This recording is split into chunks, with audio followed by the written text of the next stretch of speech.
To change the lock screen clock on Google Pixel 11, first of all, we want to open Settings. Once you open Settings, you want to scroll down a little bit and go to Wallpaper and Style. Now in here, if you have the lock screen selected, you want to swipe up to reveal this section here, where you should be able to find the clock option. Here we have the choice of different clocks, so you can just try to pick whichever clock face you would like to use. And for example, in the case of the standard clock face, you can also adjust the thickness of or width of the font. There we go. Let's say I'm going to choose this one here. Then we can go to color, and you should be able to choose any of these colors that we have available in this place. And you can also adjust the brightness of that color.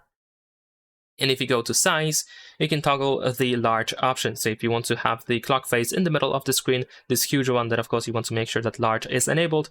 If you prefer to have it on in the upper left corner over here, then of course you can turn off large.